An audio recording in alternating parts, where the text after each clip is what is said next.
আমি যদি নিজে আমার পিতামাতাকে সম্মান না করি, আমি সাধুগুরু বৈষ্ণব দেখলে যদি নত না হই, আমি যদি নিজে কৃষ্ণ বলি না কাঁদি, তাহলে অপর কি আমার মুখ থেকে কথা শুনে কিছু শিখবে বলে মনে হয়? তাহলে সবার আগে নিজেকে তৈরি করতে হবে, তবে তুমি সমাজ শিক্ষা দেবে। আর এই মহাভারত বলো আর রামায়ণ বলো বাবা, এটা সবটাই কিন্তু সমাজ শিক্ষা। তৈরি হয়ে যাবে বাবা দেহের গঠন, মনের গঠন তৈরি হবে যদি তুমি মহাভারত পাঠ করে একবার হৃদয়ঙ্গ করতে পারো। তাহলে আমরাও বাবা সশরীরে যাব যুধিষ্ঠির মহারাজের মতো, সশরীরে স্বর্গবাস। কিন্তু আমরা বাবা পড়ি বটে, কিন্তু সেটা বাস্তবে আমরা ফলাতে পারি না। চরম ধরে একটা কথা বলে যাই বাবা, কারোর জীবনে যদি কোনো সমস্যা হয়, লোকের কাছে বলবে তো তুমি হাসির পাত্র হবে। তোমার দুঃখের কথা শুনে না তারা হাসবে, তাদের কাছে বলো না। বলতে যদি হয় আমার ভগবানের চরণ আশ্রয় করো।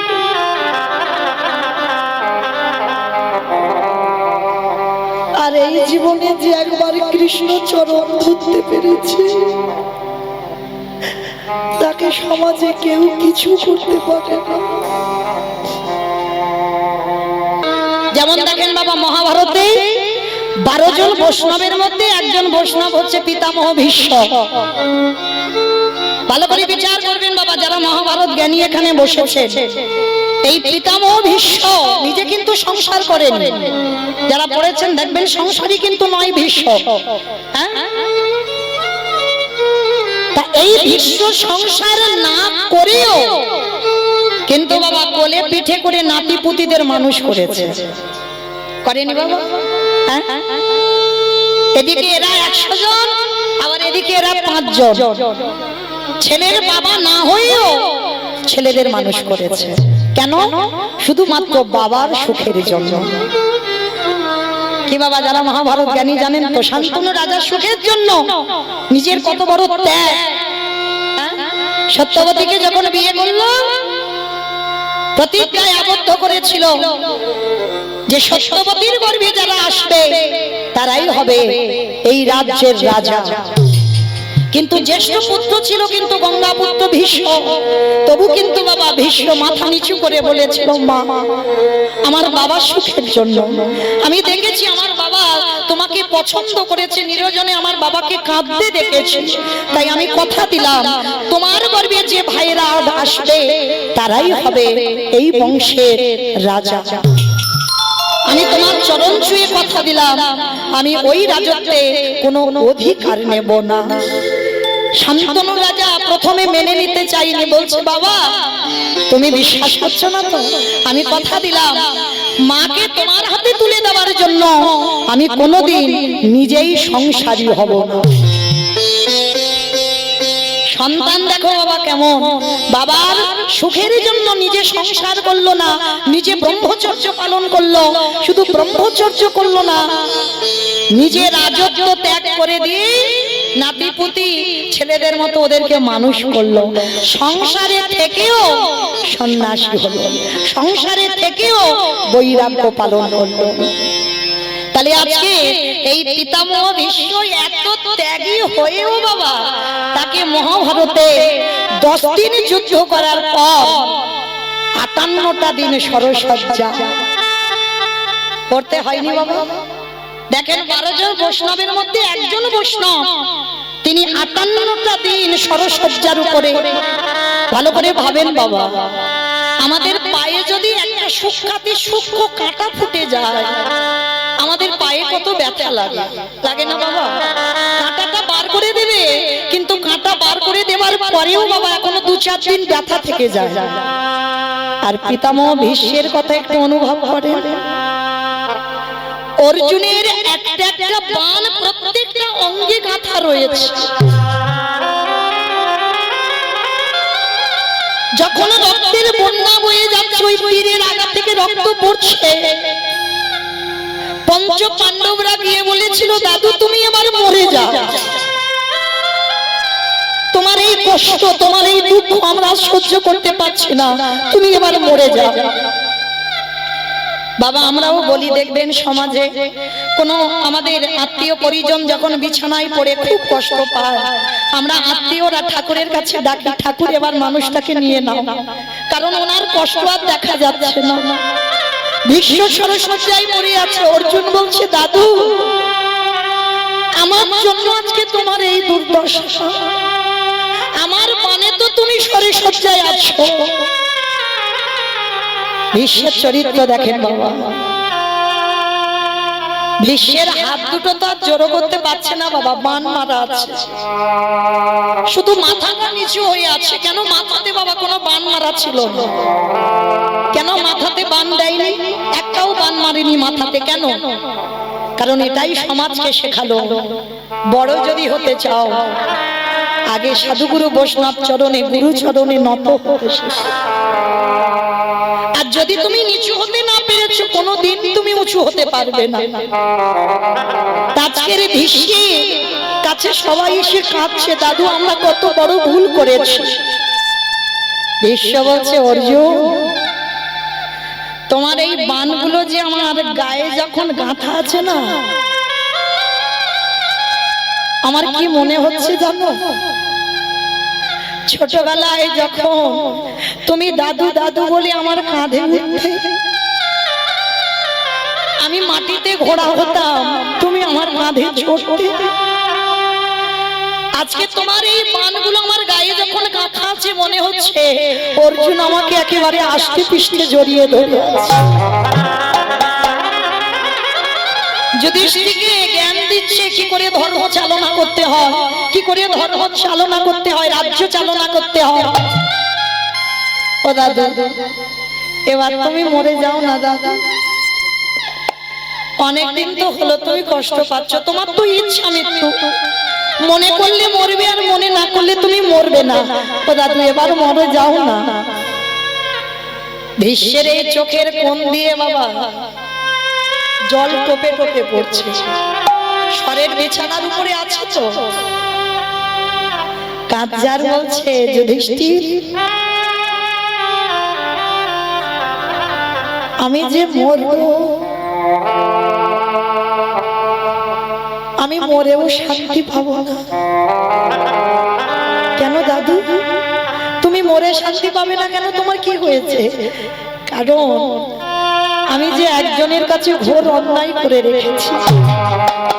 কে দাদু? সে আমায় ক্ষমা না করলে আমি কি করে মরি বলো?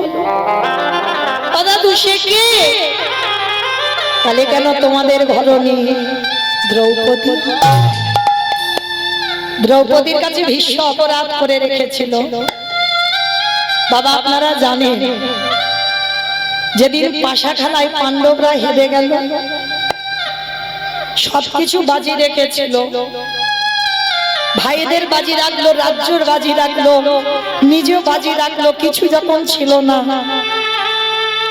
দ্রৌপদী মা তখন ছিল রজশালা, দ্রৌপদীকে দুর্যোধনের কাছে বাজি রেখেছিল। মহাভারত সমাজকে এটাই শিক্ষা দিল, যারা বাবা জুয়া খেলায় মেতে যায় তারা দেখবেন ঘর বাড়ি পরিবার সব পর্যন্ত বিলি করে দেয়, তাই না মা? এমনকি দ্রৌপদীকে বাজি রেখে দিল। আর যখন দ্রৌপদীকে বাজি রাখলো, দ্রৌপদীর অনুমতি নেয়। দুর্যোধন আদেশ দিয়েছিল দুঃশাসনকে চুলের মুষ্টি ধরে যেন দ্রৌপদীকে কুরুসভায় আনা হয়। এনেছিল বাবা দুঃশাসন, আর চুলের মুষ্টি ধরে যখন টানতে টানতে আনলো না, এনে বাবা বক্ষের কাপড়টা ধরে টানছে। সবার প্রথমে দ্রৌপদী ওই দাদু ভীষ্মের কাছে গিয়ে করজোড় করে বলেছিল, দাদু ও দাদু তুমি তো এদের থেকে সব থেকে বয়স জ্যেষ্ঠ, তুমি কিছু তো বলো। দাদু একটা নারীর যদি সম্মান চলে যায়, একটা নারীর যদি নিজের লজ্জা নিজে ঢাকতে না পারে, সেই নারীকে এই সমাজ কোনোদিন আর নারী বলে না। অপরাধ নেবেন না মা, এখানেও দ্রৌপদী একটা শিক্ষা দিয়ে গেল। সমাজে দেখবেন বাবা কোন কোন মেয়ে এমন এমন জামা কাপড় ব্যবহার করে যাদেরকে দেখলে বাবা আমরা নারী হয়ে লজ্জা বোধ হয়। এটা বাস্তবিক কথা বলছি, কিন্তু দোষটা কিন্তু বাবা তাদের নয়, দোষটা হচ্ছে তার বাবা মা। যখন মেয়েটা ঘর থেকে পার হলো, যদি বাবা মার চোখে লাগতো তাহলে ওই পোশাক পরে কোনোদিন বাইরে বেরোতো না। তাহলে যাকে দেখলে একটা নারী লজ্জা বোধ করে, তাহলে বাবা পুরুষরা তো তাকাবেই বটে। তাহলে দোষটা তো পুরুষদের নয়, দোষটা তার বাবা মা। তাহলে মহাভারতে বাবা অপরাধ নেবেন না যে আমি জ্ঞান দিচ্ছি, আমি বলছি না। মহাভারতে দ্রৌপদী বলেছিল, যে নারী নিজের লজ্জা ধরতে না পারে, যে নারী নিজের লজ্জাটাকে সমাজে বিলিয়ে দেয়, তাকে সমাজ কোনোদিন নারী বলে গণ্য করে না। নিতাই তাই তো আজকের দ্রৌপদী কাঁদছে, দাদু মাথা নিচু করে আছে, কিছু বলছে না। পাঁচটা স্বামীর কাছে সাহায্য চাইছে, তোমরা কিছু তো বলো। পাঁচটা স্বামী বীরেদের মতো যাদের চেহারা, তারা মাথা নিচু করে আছে। অষ্টগুরু দ্রোণাচার্যের কাছে বলল, গুরুদেব তুমি তো কিছু বলো। গুরুদেবও মাথা নিচু করে আছে। কেউ যখন কিছু করতে পারছে না, সব শেষে দ্রৌপদীর চৈতন্য হলো, ও তার মানে একটা নারীর সম্মান চলে যাচ্ছে আর তোমরা দাঁড়িয়ে দাঁড়িয়ে দেখছো, তার মানে তোমরা তোমার আসল আপন নয়। তাহলে আমার প্রকৃত আপন যে হবে, একবার তো আমি তার কাছে যাব। কি বাবা এই ভুলটা আপনারা আমরা করে ফেলি না? প্রত্যেকের জীবনে তো দুঃখ কষ্ট আসে। প্রথমে দেখবেন আত্মীয় পরিজন বন্ধু বান্ধব গ্রাম প্রতিবেশীর কাছে সব বললাম, বলে যখন বাবা কেউ কিছু করতে পারলো না, তখন সব শেষে তো আমরা ভগবানের চরণ ধরি। দ্রৌপদী কাচ্চার বলছে, সখা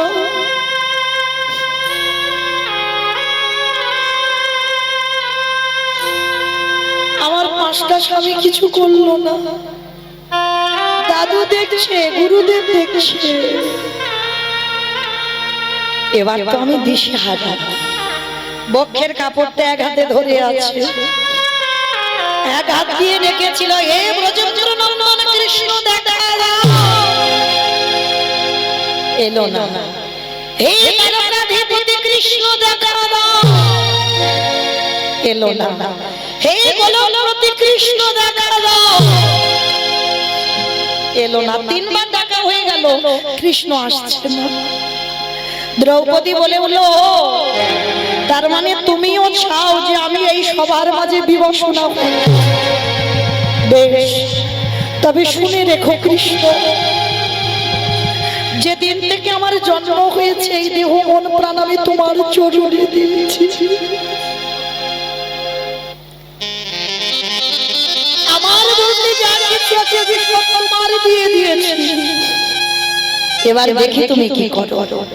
দুটো হাত ছেড়ে দিয়ে শুধু একবার ডাক দিয়েছিল, হে প্রাণপতি দেখা দাও, হে প্রাণপতি দেখা দাও, হে প্রাণপতি দেখা দাও, হে প্রাণপতি দেখা দাও।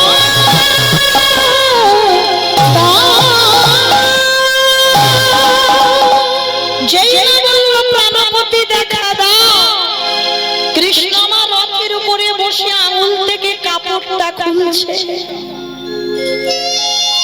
এই কাপড়টা তো দ্রৌপদী দেওয়া বাবা, জানো তো? সেই শিশুপাল যেদিন বধ হয়েছিল, হরি বলে একটু দাঁড়া, শিশুপাল যেদিন বধ হয়েছিল সেদিন ওই দ্রৌপদী যে হাতে সুদর্শন ধরেছিল, আঙুলটা কেটে গিয়ে রক্ত ঝরে ঝরে পড়ছে।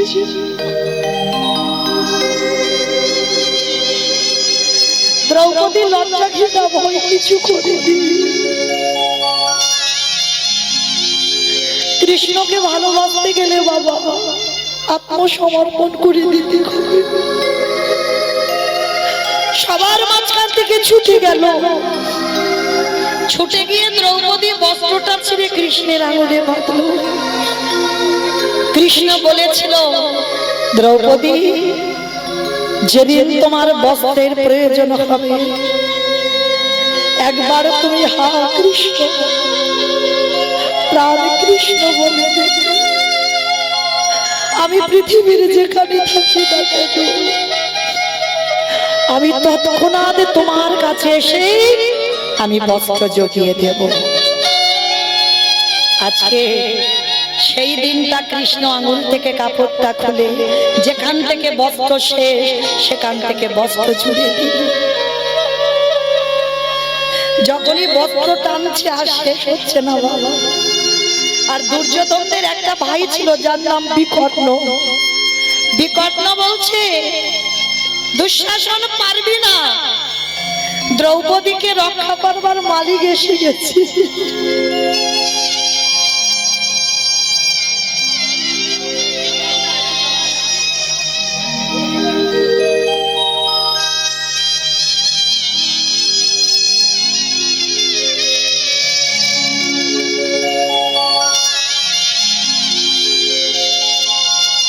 দ্রৌপদীকে রক্ষা করবার মালিক দাঁড়িয়েছে।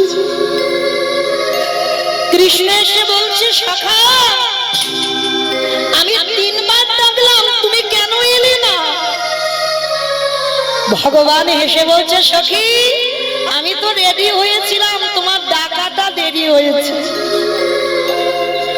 ভগবান বাবা সবার দরজায় দাঁড়িয়ে আছে, আমরা ডাকতে পারি না তাই আসি।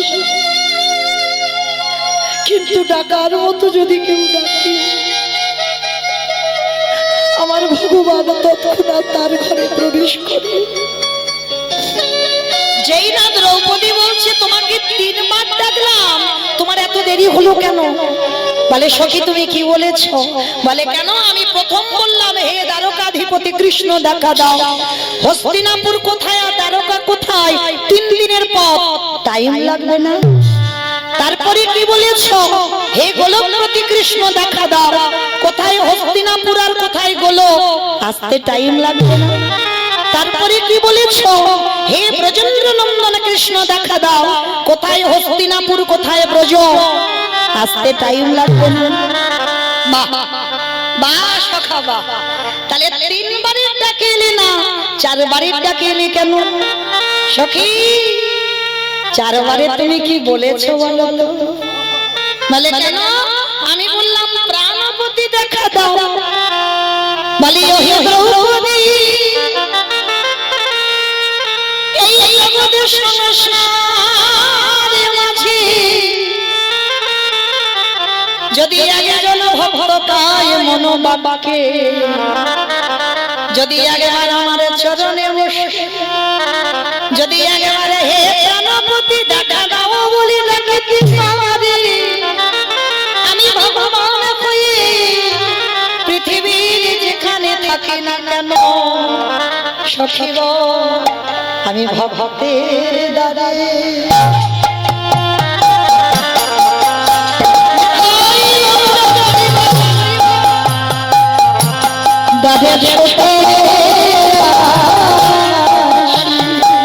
যে জন্য ডাকা গেল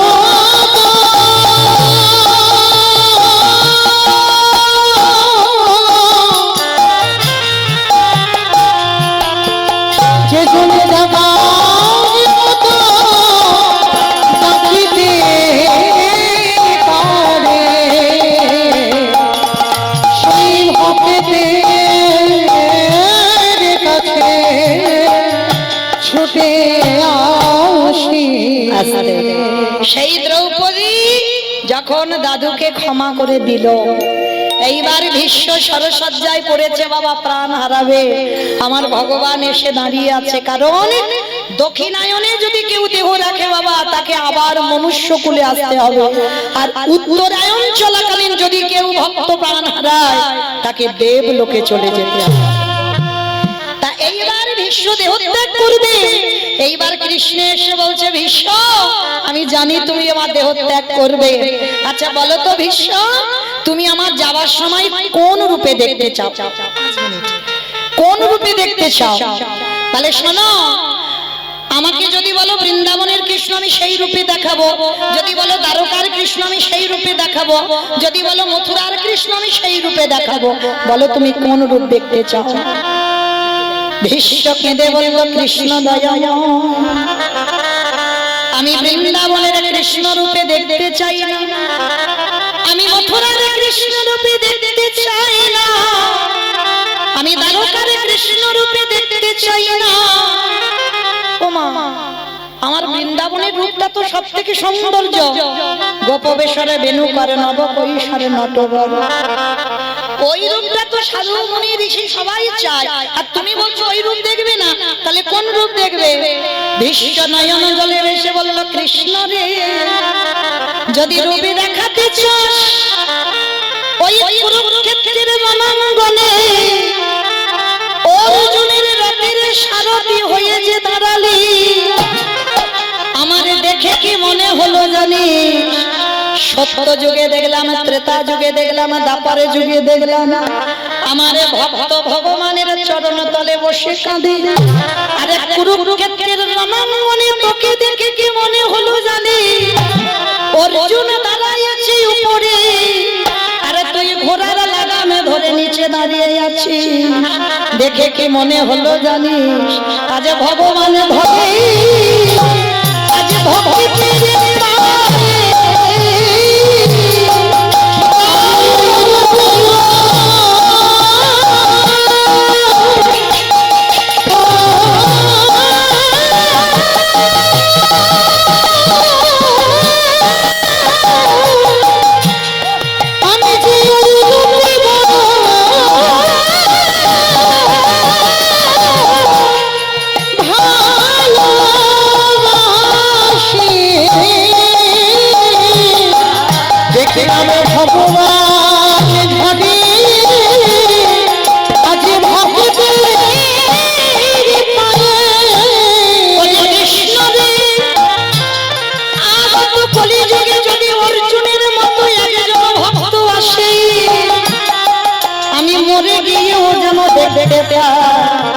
তুই ভক্তের সম্মুখেতে ভালো হয়ে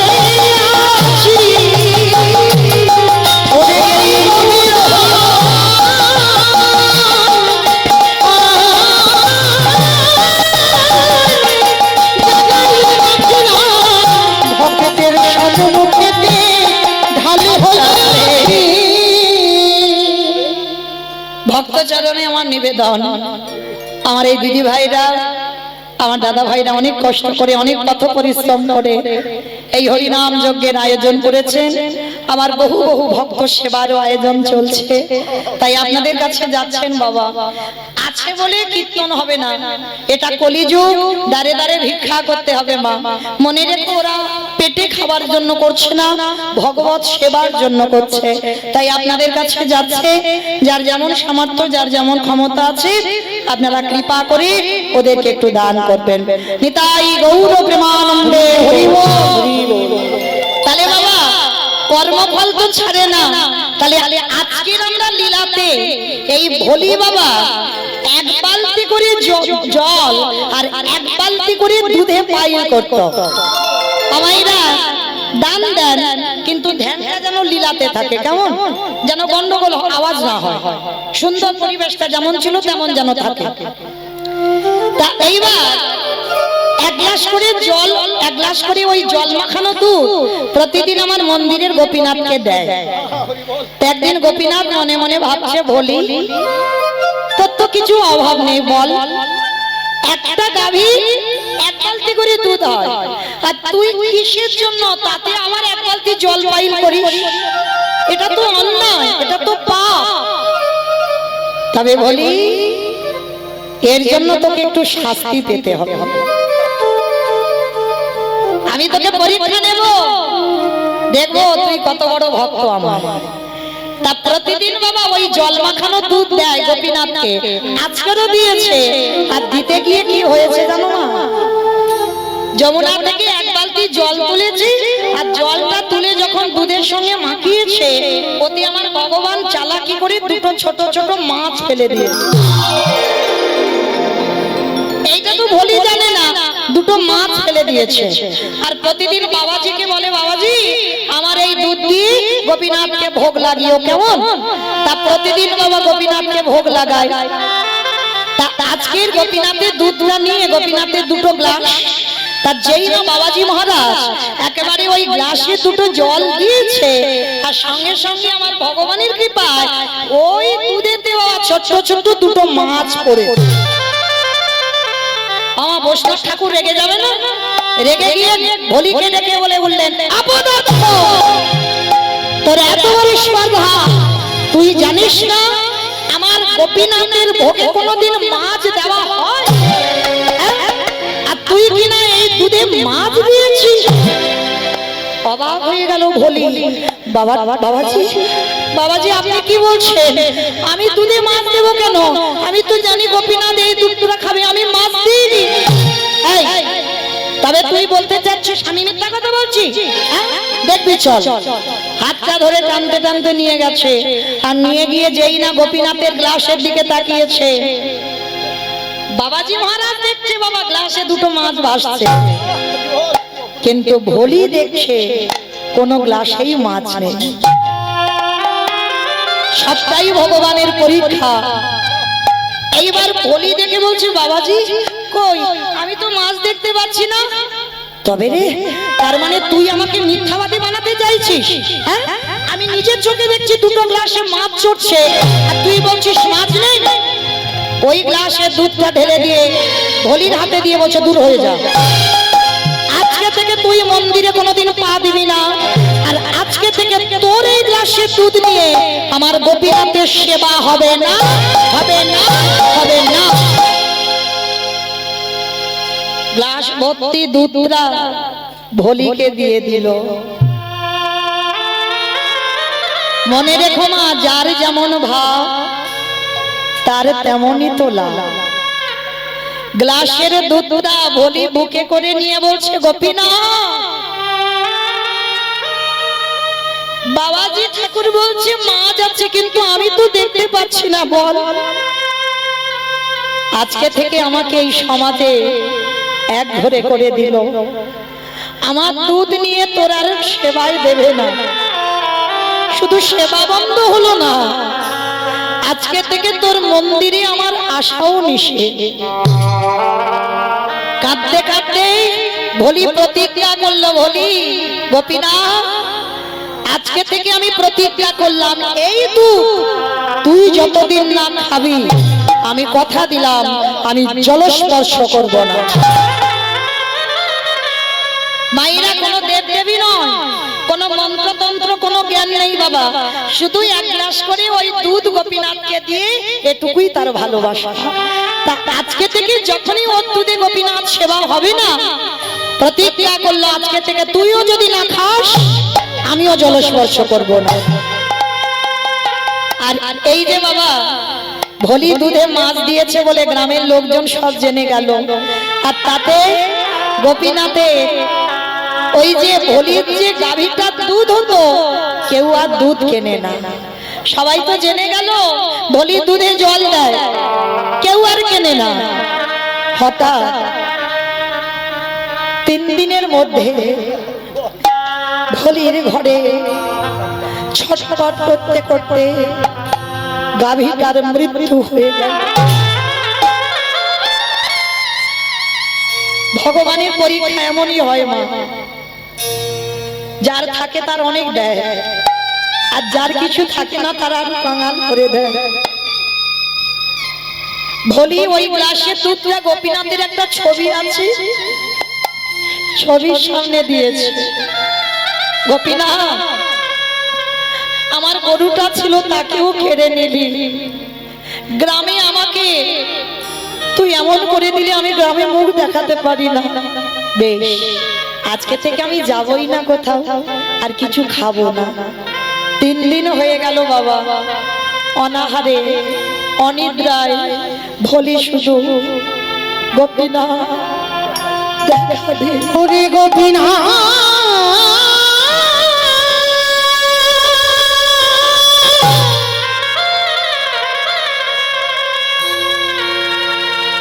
একেবারে দেখা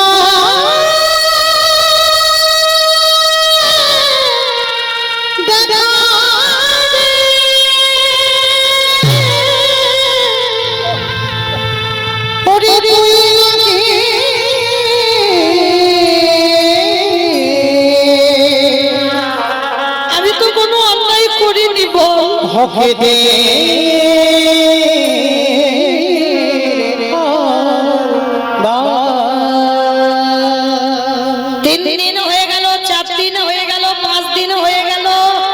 বাবা ভক্ত আছে বলে তো ভগবান সেবা পায়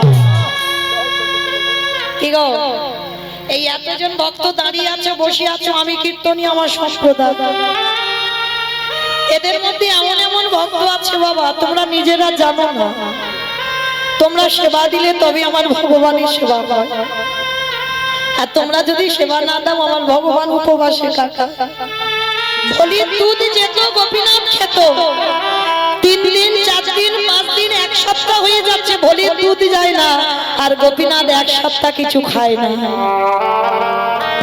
ভগবান মনে মনে চিন্তা করছে তবে কি আমি বেশি পরীক্ষা নিয়ে ফেললাম যাই একবার দেখি ভক্ত কেমন আছে একাদশীর পরের দিন দ্বাদশী আর মনে রেখো মা ভগবান বেশিরভাগ ভক্তের বাড়িতে যায় দ্বাদশীতে আর এই দ্বাদশীতে আমাদের টাইম মতো পারণটা ঠিক করতে হয় লাঠি ঠিকে যেমন আজকের আমাদের সেই সৌভাগ্য তিথি দ্বাদশী তিথি এই দ্বাদশীতে ভগবান একটা বৈষ্ণব রূপ ধারণ করেছে জীর্ণ মলিন বস্ত্র হাতে একটা লাঠি বয়স্ক মানুষ লাঠি ঠুকতে ঠুকতে আজকের ভোলির দুয়ারে এসেছে এসে ডাকছে ওমা ভোলি কেউ কি বাড়িতে আছিস মা আমি কালকের একাদশী করেছি রে মা আজকের পারণ করে এখনো কিছু খেতে পাইনি তোর বাড়িতে একটু প্রসাদ দিবি মা ভোলি ভোলির যেই না কানে আওয়াজ গেছে ছবিটার কাছে দুধটা রেখে 1 সপ্তাহ বাবা সেই দুধটা কিন্তু ফেলেনি কারণ বাবাজি মহারাজ দেখেছে ওতে মাছ আছে কিন্তু ভোলি তো দেখিনি এইবার ভোলি বাইরে এসে দেখে না একটা বৈষ্ণব বয়স হয়েছে ভোলি করজোর করে মাথায় কাপড়টা তুলে দিয়ে বলছে বাবাজি বলুন আপনি আমার কাছে কি চান ও মামা ও মা দুটো খেতে দিবি মা বড্ড খিদে পেয়েছে রে মা 1 সপ্তাহ হয়ে গেল ভালো করে কিছু খেতে পাই কারণ ভোলির দুধ যায়নি আর গোপীনাথের খাওয়া দে না মা কিছু খেতে বাবাজি তুমি এমন দিনে এসেছো আমার ঘরে তো কিচ্ছু নেই জানো বাবাজি একটা অপরাধের জন্য আমি ওই মন্দিরে আর যেতে পারি না আমাকে সমাজে সবাই কত কটু কথা বলে আমার একটা মাত্র গাভী ছিল সেও মরে গেল আমি একা আমার বাড়ি কিচ্ছু নেই আমি নিজেই তো 1 সপ্তাহ খাই ভগবান গেছে কেন সেই যে মাছ মাখানো দুধটা খাওয়ার জন্য ভগবান বারবার বলছে বলি দেখ না তোর ঘরে কি কিচ্ছু নেই বিশ্বাস করো বাবা কিচ্ছু নেই আমার বাড়ি ও মা তুই একটু ভালো করে খুঁজে খুঁজে দেখ না কিচ্ছু নেই তোর বাড়ি ভগবান বারবার মনে করাচ্ছে সেই 1 সপ্তাহ আগে যে দুধটা ফেরত দিয়েছিল সেই দুধটা তো আমার ছবির সামনে বসানো দেখ না মা কিচ্ছু কি নেই হঠাৎ বলির মনে পড়ে গেল সেই যে ছানা কেটে গেছে বাবা আমাদের নয় দুধের ব্যবসা জানি যাদের দুধের ব্যবসা নয় তারাও কিন্তু জানে দুধ যদি রেখে দেওয়া যায়, যদি জাল না দাও ছানা কেটে যায় না। আর এক সপ্তাহ মানে বাবা সে তো টক হয়ে যাবে, গন্ধ হয়ে যাবে, পচে যাবে। ওই দুধ খাওয়ার জন্য আমার গোপীনাথ এসেছে। বারবার বলছে দেখ না মা, ভোলির মনে পড়ে গেল। তাই তো মনে পড়ে গেছে, সত্যি তো।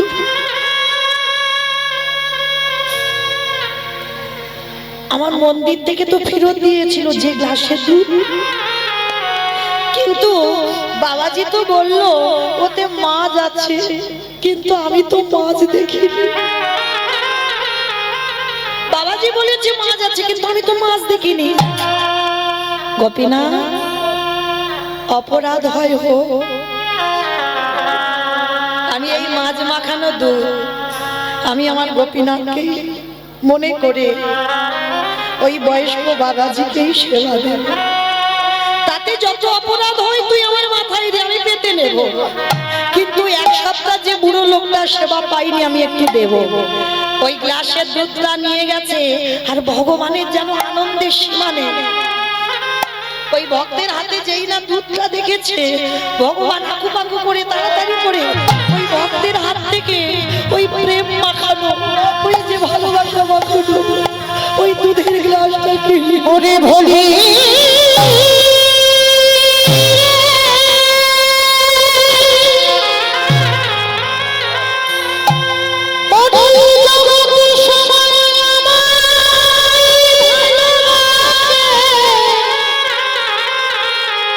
কিন্তু তোরে মতো করে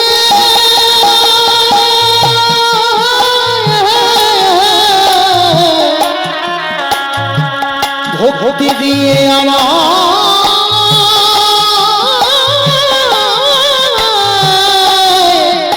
কেউ না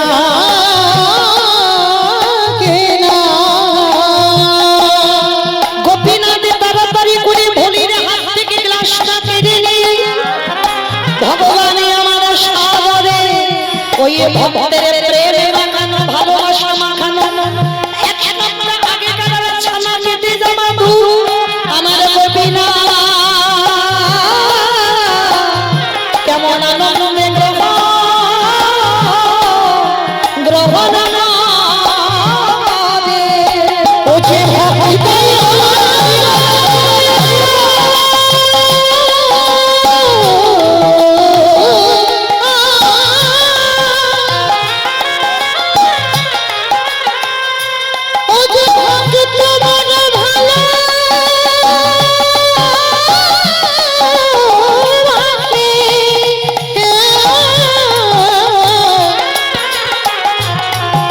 তাই তো যুগে যুগে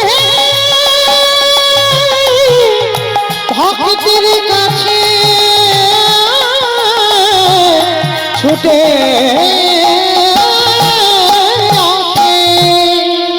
এইবার গোপীনাথ বৈষ্ণব সেজে বলছে ওমা বড় তৃপ্তি পেলাম রে মা তোর ওই দুধটা খেয়ে। ও মামা এবার একটু রাত্রিবেলাটা তোর বাড়িতে একটু থাকতে দিবি মা। অট্টালিকা শ্বেত পাথরের মন্দির ছেড়ে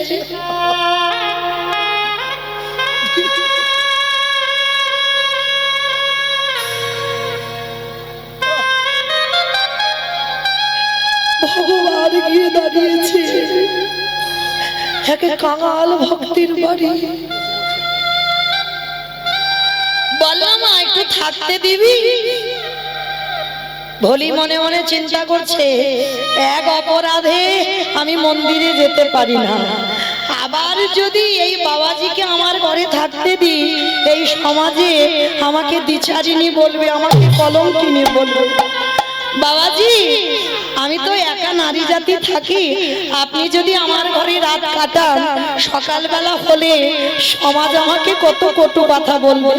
ও মামা আমার তো বয়স হয়ে গেছে, বল একটা কাজ কর, তুই বরং ঘরে থাকবি, আমাকে একটু খড় বিছিয়ে দিবি, আমি তোর একটু উঠানে থাকবো। কি গো ভগবান আনন্দ সেখানেই পায়, ভক্তের প্রেম আর ভক্তি যেখানে ভগবান ভগবান রজনীগন্ধার মালা দিয়ে সাজতে চাই না। ভগবান কোনোদিন শ্বেত পাথরের মন্দিরে থাকতে চাই না। ভগবান কোনোদিন রাজ অট্টালিকাতে বসে রাজভোগ খেতে চাই না। শুধু যদি একবার নয়ন জলে ভক্তি প্রেম দিয়ে যে ডাকে, সে খেতে ঘর হলেও ভগবান তার দরজায় যায়। এইবারে যেই না মা বলি মনে মনে ভাবছে এত বয়স্ক লোক, কনকনে ঠান্ডা, ঠক ঠক করে কাঁপছে, বয়স হয়েছে তো বাবাজি, ঠিক আছে আমার ভাগ্যে যা লেখা আছে লেখা আছে, তুমি বরং আমার ঘরের ভিতরে থাকো, আর আমি একটা দিন আমি বাইরেটাই কাটিয়ে দিই। আমার গোপীনাথ মনে মনে ভাবে ভুলি রে, এমন দিয়ে ভালোবাসা দিবি আমাকে কেউ কোনোদিন ডাকে না। ওরে ভোলি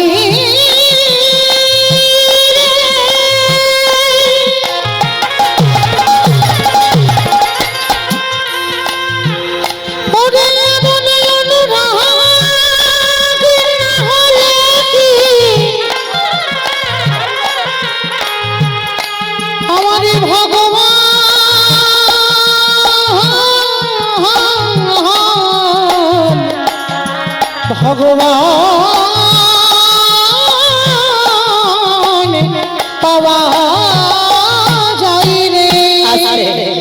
এইবার বলি উঠানে খড়ের উপরে ঘুমিয়েছে বাবা, ঠান্ডার সময় ঠক ঠক করে কাঁপছে।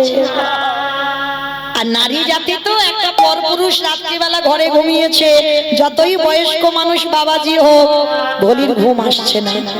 রাত্রিবেলা জানালা দিয়ে দেখছে বয়স্ক বৈষ্ণব ভগবান ঠান্ডায় কাঁপছে। ভলির ঘরে কিছু নেই, আছে একটা শত ছিদ্র ছেঁড়া কাঁথা। ভলি মনে মনে ভাবছে যাই হোক আমি একটা দিন আমি কাপড়টা গায়ে দিয়ে কাটাতে পারবো, বয়স্ক মানুষ ঠান্ডায় কষ্ট পাচ্ছে। সেই ছেঁড়া শত ছিদ্র কাঁথাটা গোপীনাথ রূপী বৈষ্ণবের গায়ে দিয়ে দিয়েছি।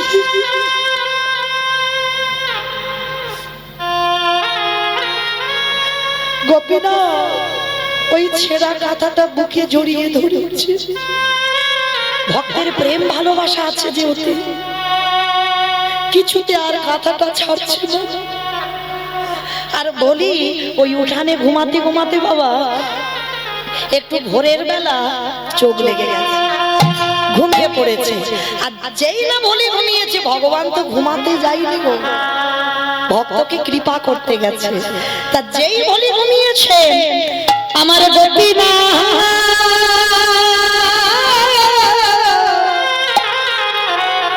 ওই বলির ঘর থেকে এসে মন্দিরে গোপীনাথের গায়ে ছিল দামি একটা শাল,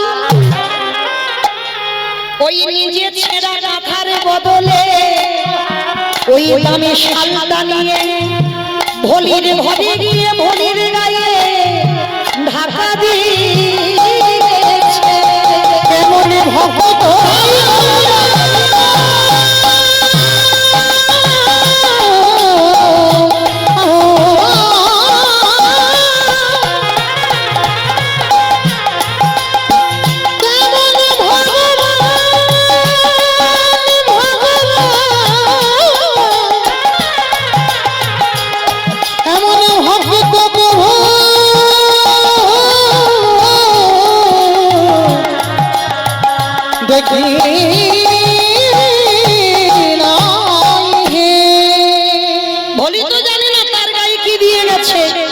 সকাল হয়ে গেল, কাককে ডাকছে, ভলির একটু দেরি হয়ে গেছে, ওই ভোরের বেলা ঘুমিয়েছে না, আর উঠে দেখে না, তাড়াতাড়ি করে ওই গায়ে কি আছে ওটা খেয়াল নেই, তাড়াতাড়ি করে উঠে দরজার ভিতরে গিয়ে দেখে না সে বাবাজি নেই। বাবাজিও নেই, আর তার ছেঁড়া কাঁথাটাও নেই।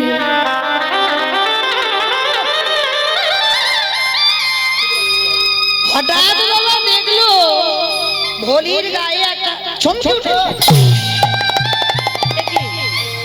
একই এই এই শালটা তো আমার গোপীনাথে। আমার যারা গৌর গোবিন্দ সেবা করো, যারা গোপাল সেবা করো, যারা আমার শিব বিগ্রহ অর্চন করো, প্রতিদিন তো দেখো ভগবানের গায়ে কি পোশাক আছে। তা বলি তো প্রতিদিন মন্দিরে যেত, সে জানতো যে গোপীনাথের গায়ে কি কি রঙের পোশাক আছে, কি আছে। আর সেই গোপীনাথের শালটা ভলির গায়ে। কত ভক্তিমতী মা, কাউকে কিছু বলেনি, শালটা ভালো করে ভাঁজ করে হাতে নিয়ে ছুটতে ছুটতে গেছে। ছুটতে ছুটতে গিয়ে ওই বৈষ্ণব বাবাজিকে ডেকেছে, বাবাজি বাবাজি বাবা। এই আবার তুই মন্দিরে পা দিয়েছিস, বেরিয়ে যা। তোকে বলিস না কোনোদিন মন্দিরে আসবি। বাবাজি বাবাজি আমি মন্দিরে আসিনি, তুমি যেদিন থেকে বারণ করেছো আমি কোনোদিন প্রতিজ্ঞা করেছি আমি মন্দিরে পা দেব না। তাহলে কেন এসেছিস? বাবাজি জানো কালকে রাত্রিবেলা না তোমাদের এই মন্দিরের গোপীনাথ আমার বাড়িতে গিয়েছিল, আর গিয়ে জানো এই আমার ছেঁড়া কাঁথাটা নিয়ে চলে এসেছে, আর গোপীনাথের এই দামি শালটা আমার গায়ে দিয়ে চলে এসেছে। কি মায়েরা কাউকে বললে বিশ্বাস করবে? তুমি যদি এই মালঞ্চতে কীর্তন শুনতে এসেছো, যদি আমার মন্দিরের শিব বিগ্রহ নিজের পরনের উত্তরীয়টা তোমাকে দিয়ে দেয়, তুমি যদি কাউকে বলো, কেউ বিশ্বাস করবে? ওই জন্য মনে রাখতে হবে বাবা, আপন ভজন কথা না কহিবি যথা। ভজনের মানুষ না পেলে ভজনের কথা কোনো দিন বলতে নেই। সমস্ত সাধন ভজন সব নষ্ট হয়ে যাবে। কিন্তু বলি তো সোজা সালন মেয়ে কিছু বোঝে না। শালটা এনে বলছে দেখো তোমার গোপীনাথ আমার ছেঁড়া কাঁথা নিয়ে শালটা দিয়ে এসেছে। বাবাজি মনে হলো তবে রে, তার মানে একবার দুধে মাছ দিয়েছিস, আবার রাতের অন্ধকারে গোপীনাথের শাল চুরি করেছিস। আমি চুরি করিনি, আমি চোর নই, বিশ্বাস করো আমি চুরি করিনি। তবে রে গ্রামের লোককে সব ডেকেছে, সবাই এসে বলে উঠলো ওই তো তোর হাতের যে শালটা ওটা তো গোপীনাথের শাল। তোমরা বিশ্বাস করো ও তো আমার ছেঁড়া কাঁথার বদলে শালটা দিয়ে এসেছে। মিথ্যা কথা। সবাই মিলে ভলিকে বেত্রাঘাত করছে। দূর হয়ে যা, বেরিয়ে যা। গোপীনাথ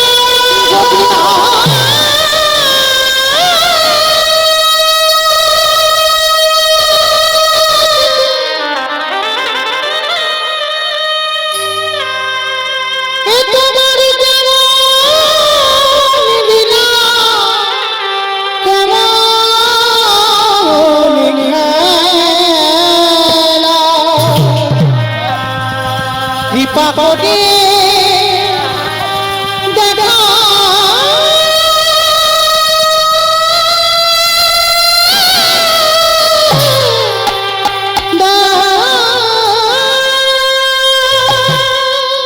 ভেবেছিলাম তোকে নিয়ে আমি সুখে সংসার করব, যে সুখের ঘর বাঁধতে চাইলাম আমি সুখের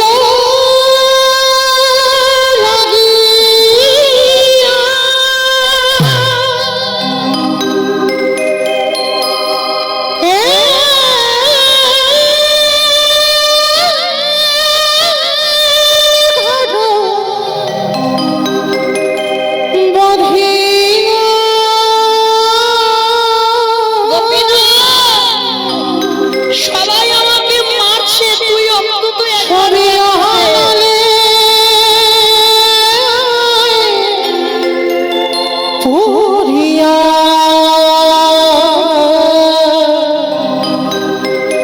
গেল রে আমি চলে যাচ্ছি, কোনো কোনদিন আর আসবো না। সবই অনানেব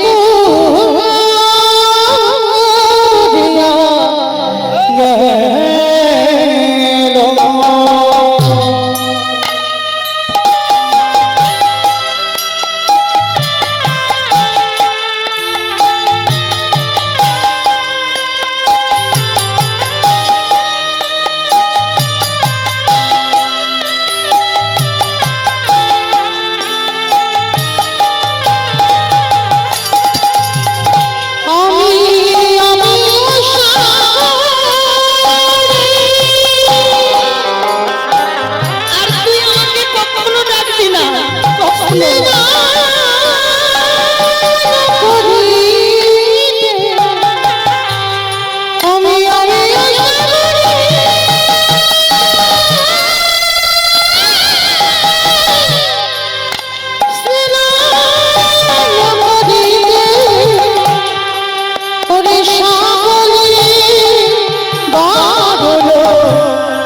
হেলো রে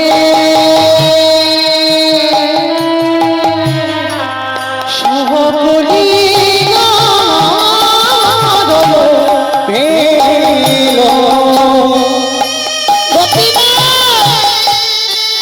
এখনো কি আমার চোখের জল তোর পায়ে যায় না? কেন এত কাঁদাস?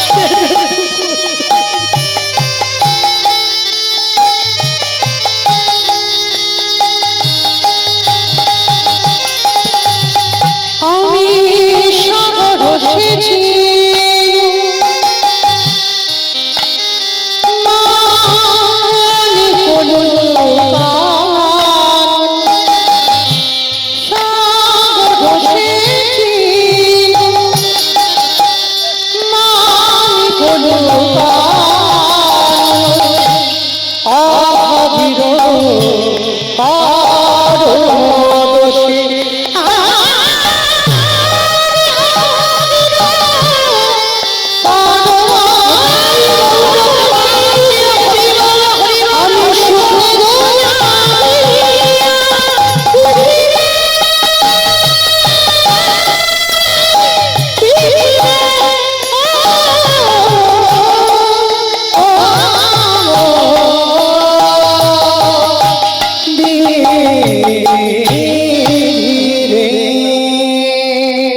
আজ নয়নের জলে এত মালা মেরেছে গো, ভক্তের সারা অঙ্গ দিয়ে রক্ত ঝরে।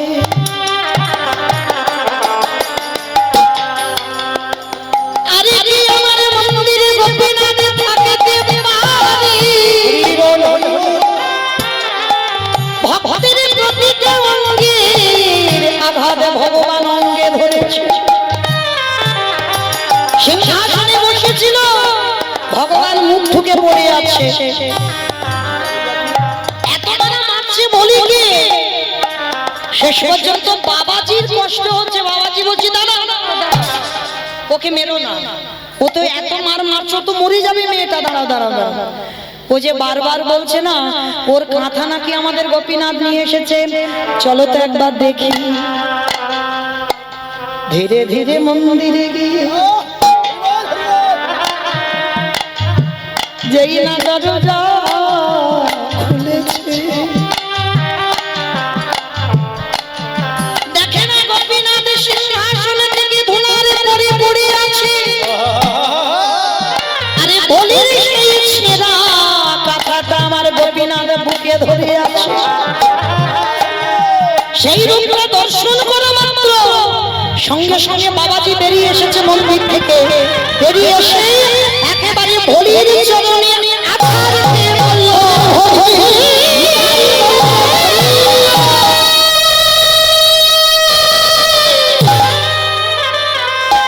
তোর চরণে মনা অপরাধ করেছি, তুই যদি পারি আমায় ক্ষমা করে দে। বলি চমকে উঠলে কি, এ কি বাবাজি আমার পায়ে পড়ছো কেন, কি হয়েছে তোমার? যেই না চরণটা ধরেছে ভোলি পাতা ছাড়িয়ে দিচ্ছে, বাবাজি পা ছাড়ছে না। ভোলি রে এই জগৎ সংসার মাঝে ভগবানকে ডাকলে হবে না, যদি কোনোভাবে গুরু চরণ আশ্রয় করে যদি একেবারে ভক্তের চরণ সেবা করতে পারে, আমার ভগবান সারা জীবন তারে দরজায় বন্দী বসে ভক্তি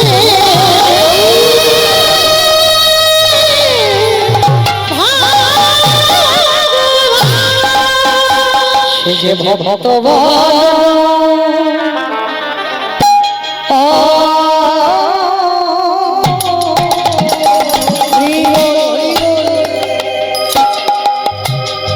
ভালো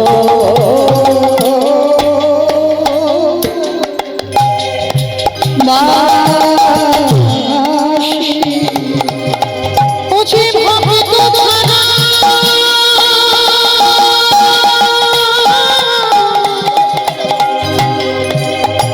বসে ভক্ত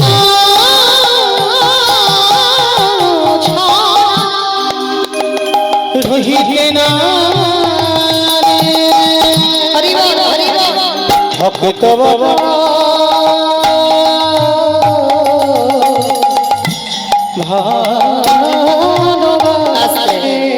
ওই যে বললাম প্রথমে কীর্তেন নারকেল, তাই না? তাহলে বাইরে দেখলে হবে না। দেখবেন বাবা অনেক অনেক মানুষের কথাবার্তা গুলো মোটে ভালো নয়, মানে তার চলাফেরা গুলো ভালো নয়, দেখলে মনে হবে লোকটা মোটে ভালো নয়, কিন্তু ওই লোকটার সঙ্গে যখন তুমি মেলামেশা করবে তখন বুঝতে পারবে বাবা ওই মানুষটা কত বড় মনের মানুষ। তার রাবণের চরিত্রটার বাবা ঠিক এই রকম, বাইরেটা কঠিন কিন্তু ভিতরটা এতটাই নরম আর এতটা আমার রামের চরণের দাস ছিল যেটা অবাক হয়ে যাবে বাবা শুনলে। তা জানো একটু ছোট করে বলি বাবা, ঘোষণা করেছিল লঙ্কাতে রাম নাম যে করবে তার নাকি মৃত্যুদণ্ড দেওয়া হবে। আর এই কথা শুনে বাবা কেউ কোনোদিন লঙ্কাতে রাম নাম করতো না, কিন্তু আপনারা সবাই এখানে জানেন রামচন্দ্রের একনিষ্ঠ ভক্ত ছিল রাবণের ভাই, যার নাম হচ্ছে বিভীষণ। তা বিভীষণ রামচন্দ্রের একনিষ্ঠ ভক্ত, তা বাড়িতে রাম নাম করতে পারে না তো কি হয়েছে, গঙ্গার পাড়ে গিয়ে রামের ছবি তো ধরতে পারছে না, এই একদিকে লিখেছে রয়াকার আর একদিকে লিখেছে ম, আর মাঝখানে বিভীষণ মাথাটা দিয়ে নয়ন জলে বক্ষ যুগল ভাষা। কিন্তু বাবা রাম নাম করা নিষেধ আছে। এইবার এক পরিচারিকা দেখতে পেয়েছে বিভীষণ রাম নাম লিখে কাঁদছে, রাবণের কাছে গিয়েছে, মহারাজ মহারাজ আপনি তো বলেছেন যে যে রাম নাম করবে তার নাকি মৃত্যুদণ্ড দেওয়া হবে, চলে আপনারই ভাই কি করছে গঙ্গার পাড়ে দেখবে চলে। তা এইবার ভালো করে তো রাবণ জানে যে আমার ভাই নিশ্চয়ই কিছু করেছে, আর ওরা দেখে ফেলেছে, এবার আমি কি করব। এইবার রাবণ গিয়ে দূর থেকে দেখছে বাবা একদিকে রয়াকার লেখা একদিকে মো লেখা, মাঝখানে বিভীষণ মাথাটা দিয়ে নয়ন জলে ভাসছে। রাবণের ভক্তিটা দেখেন বাবা, দূর থেকে দেখে কর্মচারীদের ডেকে বলছে, তোদের মাথায় আর কিচ্ছু নেই। বলে কেন? ওই দেখো রাম নাম লিখেছে, ভালো করে দেখো তুমি। বলে তোদের মাথার গন্ডগোল হয়েছে। রাবণ বলছে, বলে কেন? ওরে রয়াকারে হয় রাবণ, আর ওর বৌদিদিকে এত ভালোবাসে, ওর বৌদির নামটা কি? মন্দোদরী। রয়াকারটা লিখেছে আমার জন্য, আরে মোটা লিখেছে ওর বৌদির জন্য। তোরা যখন দেখতে পেলি ওটা রাম লিখেছি, কিন্তু আমি জানি আমার ভাই রাম নামে লেখে না, আমাকে এত ভালোবাসি, ওরে আমার নামটা ভুলে পড়ে লিখে দিয়েছে।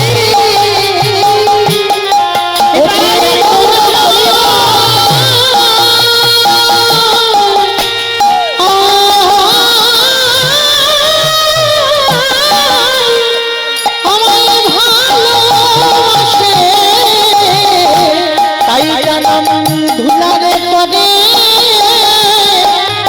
লিখে দিয়েছে। হরি বল। দাদা যদি পিছনে ওইগুলো না দেন তো খুব ভালো হয়। দেন না, দেন না। হরি বল, অপরাধ নিও না। তো বাবা, তা রাবণের কতটা ভক্তি দেখেন, কিন্তু করলে কি হবে সবাই বুঝতে পারলো ঠিকই তো রয়াকারে রাবণ হয় আর মতে মন্দোদরী হয়। মানে গন্ডগোল করে ঠিক পাকিয়ে বুঝিয়ে দিল রাবণ, কিন্তু একদিন আর বোঝাতে পারলো না বাবা।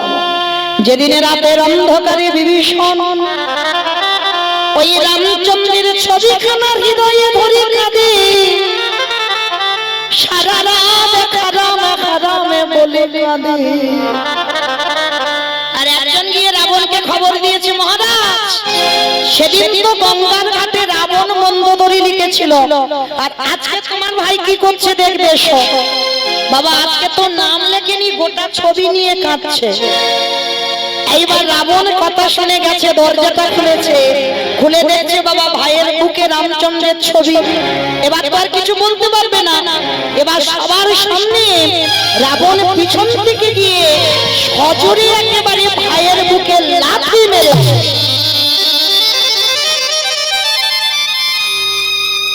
এই জায়গাটা মা খুব মন দিয়ে শুনবে, কেমন? এইটা সমাজ শিক্ষা, আপনাদের আমাদের শিক্ষা হবে। বড় দাদা এত জোরে লাথি মেরেছে ছোট ভাইকে, ধুলাই পড়ে গেছে বাবা, আচমকা বুকে মেরেছে তো লাথি, খুব ব্যথা লেগেছে। আচ্ছা বলো তো বাবা, যদি বড় দাদা ছোট ভাইকে লাথি মারে, আমার ছোট ভাই ছেড়ে দেবে? বাবা ছেড়ে দেবে? উল্টে চড়চাপড় বসিয়ে দেবে না? বড় দাদা যদি মারতে পারে, আমি ছোট ভাই হয়েও একটা চড় বসাতে পারবো না? এটা আপনাদের সঙ্গে হয়, এটা আমার সঙ্গে হয়। কিন্তু রাবণ বিভীষণ বাবা এরা এমন ভাই নয়, এদের চরিত্রটা একেবারেই আলাদা ছিল। যখনই দাদা ভাইকে লাঠি মেরে ফেলে দিল, ধুলা থেকে হামাগুড়ি দিয়ে উঠে রাবণের দুটো চরণ বুকে ধরে বলছে, দাদা এই যে আমার বুকে তুমি লাঠিটা দিলে, তোমার দুটো পায়ে ব্যথা করছে না তো? দাদা গো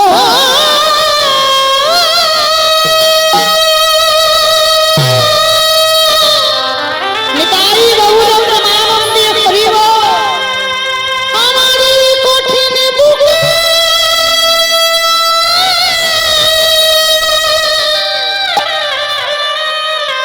বুকে লাথি মেরে হরি বল। তোমারই কোমল চরণে কি আঘাত লাগে।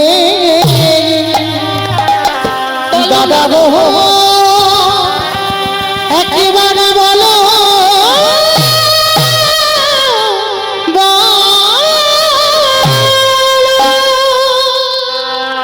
এত জোরে যে লাঠি মারলে আমার বুকে লাগে এটা বলছে না, বলছে দাদা তোমার দুটো পায়ে ব্যথা করেনি তো? সেদিন রাবণ বলেছিল দূর হয়ে যা শত্রু বিভীষণ, আমার খাবি আমার পড়বি আর আমার শত্রুর নাম জপ করবি, বেরিয়ে যা এক্ষুনি আমার দুয়ার থেকে বেরিয়ে যাবি। একটা লাথি মেরে বাড়ি থেকে বের করে দিয়েছে। আর যেই না বের করে দিয়েছে বাবা, রাতের বেলা তো ভাই বেরিয়ে গেল। বাবা দেখবেন আমরা অনেক অনেক সময় ছেলে মেয়েদের উপরে রাগ করে মারধর করি, কি মা করেন না? আচ্ছা সন্তানকে মারবার পর বকবার পর আধা ঘন্টা পরে মনটাই কষ্ট হয় না? যে বাবা মা মারে সেই বাবা মা আমার বুকে টেনে আদর করে। তাহলে রাবণ ভাইকে লাঠি মেরে কষ্ট পায়নি? সারা রাত রাবণ ঘুমাতে পারেনি গো, শুধু মনের ভিতরে বাজছে কখন একটু পরিষ্কার হবে আর একবার আমার ভাইয়ের কাছে গিয়ে দেখা করে আসবে। কারণ রাবণ জানতো বাবা ও আমার পায়ের লাথি খেয়ে কত দূর যাবে, কত বড় ভক্ত ভাবে। এবার সকাল হয়েছে, রাবণ গিয়ে দাঁড়িয়েছে রামচন্দ্রের কাছে, ভাই ভাই রে, বেরিয়ে আয়, আমি তো দাদা এসেছি, একবার দেখা করে যা। লক্ষ্মণ এসে করজোর করে বলছে, কি গো তোমার লজ্জা করে না? কালকের ভাইয়ের বুকে লাথি মেরে দাঁড়িয়ে দিয়েছো, আর আজকের ভাইয়ের পা ধরে ক্ষমা চাইতে এসেছো? রাবণের খুব বড় চেহারা, তো কোমরে হাত দিয়ে বলছে, তুই কি মনে করেছিস কালকে লাথি মেরে আজকের ক্ষমা চাইবো বলে এলাম? ভুল ভাবলি। ওরে আমি দেখতে এলাম আমার পায়ের লাঠিটা যে কালকের খেলো না, ওই লাঠিটা খেয়ে ঠিক ঠিক জায়গায় গেল। কত বড় ভক্ত বাবা, যারা শুনছেন বুঝতে পারবে, আর যারা শুনছেন না তারা তো কিছু বুঝতে পারবেন না, অনুভব করবেন। আমার লাঠিটা যে আমার ভাই খেলো, কত দূরে আসবে আমি দেখবো না যে ঠিক ঠিক জায়গায় পৌঁছালো কিনা? তার মানে কি বাবা বুঝতে পারছেন রাবণের কতটা ভক্তি ছিল? ও লাঠিটা তো মেরেছিল রামের চরণে পাঠাবে বলে। রাম এসে বলছে, রাবণ এইরকম ভাইকে কেউ লাঠি মারে? কেন মেরেছো তুমি ভাইকে লাঠি? যেই না বলেছে কেন মেরেছো, রাবণ রেগে গিয়ে বলছে, চুপ কর। সবাই শুধু জগতে দেখলো আমি আমার ভাইকে লাঠি মেরেছি, কিন্তু ওই লাঠিটা মেরে আমি কলির জীবকে একটা শিক্ষা দিলাম। কি শিক্ষা পেলাম না এই লাঠিটা থেকে? ভালো করে শুনবেন। রাবণ কলির মানুষকে শিক্ষা দিল ভাইকে লাঠি মেরে, ওরে কলির জ্ঞানন্ধধি, তোদের সবাইকে একদিনে লাঠি ঝাঁটা খেতে হবে, সবাইকে খেতে হবে বাবা। কারণ যতদিন তোমার দুটো চরণ চলে রে, দু হাতে ভরে তুমি রোজগার করতে পারবে, চাকরির পেনশনের টাকা তুমি সংসারে দিতে পারবে, তুমি চোখে দেখতে পাবে, কানে শুনতে পাবে, মনে বলতে পারবে, সংসার তোমার ভালোবাসবে। কিন্তু যেদিন আর তোমার চলার শক্তি থাকবে না, যেদিন তোমার দু হাত দিয়ে রোজগার করতে পারবে না, সেদিন তুমি সংসারে আবর্জনা হয়ে যাবে, যেদিন তোমার 10টা ইন্দ্রিয় শিথিল হয়ে যাবে, যেদিন বিছানায় পড়ে পায়খানা প্রস্রাব করবে, এই সংসার তোমার দোতলা থেকে তোমার নিচের তলায় নামাইবে, যেদিন তুমি পায়খানা করে বিছানায় পড়ে থাকবে, এই সংসারে তোমার একদিন ভালোবাসবে, দুদিন ভালোবাসবে, 15 দিন ভালোবাসবে, জোরে 1 মাস ভালোবাসবে, তারপরে লাঠি ঝাঁটা দেবে। রাবণ বলল, কলির জ্ঞানন্ধধি, শিশুকালে কৃষ্ণ ভজে কৃষ্ণ পাবার আসে, যৌবনকালে কৃষ্ণ ভজে আসে বানায় আসে, বৃদ্ধকালে কৃষ্ণ ভজে জমের তরাসে, সময় থাকতে থাকতে যেজনে গোবিন্দ চরণ আঁকড়ে ধরতে পারে, তাকে তো সংসারে আর কোনোদিন লাঠি ঝাঁটা খেতে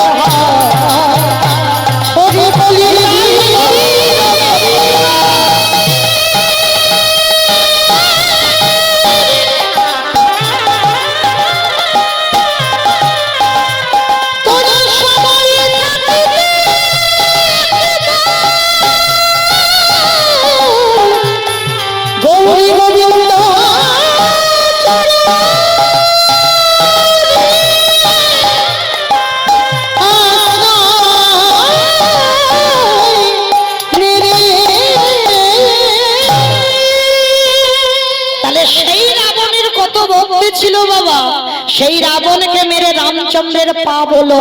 সেই পাপ কবে ধৌত করলো? কৃষ্ণ অবতারে যুধিষ্ঠির রাজস্বয় যজ্ঞ। আমাইরা যেখান থেকে এসেছিলাম আবার সেখানে ফিরলাম তো, মনে পড়ছে যারা শুনছো? তাহলে দেখো, কৃষ্ণ হয়ে রাবণকে যে মেরে রাম পাপ করেছিল, সেই রাম অবতারে পাপ কৃষ্ণ অবতারে খণ্ডন করছে। কি করে? রাজস্বয় যজ্ঞে আজকের ভক্তদের চরণ যুগল ধৌত করে। তাহলে বাবা এইটুকু শুনে কি শিখলাম? আমরা মানুষ মাত্রে তো পাপ করব, ভগবান যদি পাপ করে আমরা করব না? আমরা তো পাপ ফেললেই অপরাধ। তাহলে অপরাধ যারা করে ফেলেছি বা আছি অপরাধী হয়ে, একটা সাধুগুরু বৈষ্ণব পেলে চরণ যুগল ধৌত করাও। তাও যদি না পারো, বৈষ্ণবদের এঁঠো পাতা একটু পরিষ্কার করো। তাও যদি না পারো, ওই ভক্তদের এঁঠো একটু ভালো করে গায়ে রেখে নাও। আর যদি নিতে পেরেছো, কোটি কোটি জন্মের অপরাধ থেকে মুক্তি পাবো পাবো পাবো। তাই কৃষ্ণ দয়াময় যজ্ঞের দরজায় দাঁড়িয়েছে। অগ্নিদেব, পবনদেব, বরুণদেব, ইন্দ্র, ইন্দ্রাণী, ব্রহ্মা, সাবিত্রী, শিব, দুর্গা সব পরপর লাইনে আছে। আর কৃষ্ণ বাবা পা ধোবায় আর যজ্ঞের ভিতরে ঢোকা। এমন সময় জগৎ জননী মা দুর্গা আমার বাবা ভোলানাথকে ডাকছে, প্রাণনাথ এদিকে এসো, এদিকে এসো। কি ব্যাপার পার্বতী, তুমি ডাকছো কেন? চলো এবার আমরা পা দুটো ভালো করে ধুইয়ে নিই, কৃষ্ণ ধুইয়ে দেবে। বাবা ভোলানাথ এসে বলছে, পার্বতী তোমার মাথা ঠিক আছে তো? হ্যাঁ? কৃষ্ণ পা ধোবে আর আমাদের মতো পাপীর পা দুটো বাড়িয়ে দেব? শোনো, তোমার যদি এত ধোবার ইচ্ছা হয় তো তুমি লাইনে দাঁড়াও। তা পার্বতীকে লাইনে দাঁড় করিয়ে রেখে বাবা ভোলানাথ আড়ালে বেলাইনে চলে গেছে। আড়ালে, যেখানে প্যান্ডেলের বাইরে। আর আড়ালে গিয়ে ভোলানাথ কি করেছে জানো? কৃষ্ণের চোখে ধুলো দেবে বলে আড়ালে গিয়ে বাবা মা দুম করে একটা কুকুর। কেন কুকুর হলো? জগতে যত পশু পাখি আছে বাবা, কুকুরের থেকে প্রভু ভক্ত আর কেউ হবে না।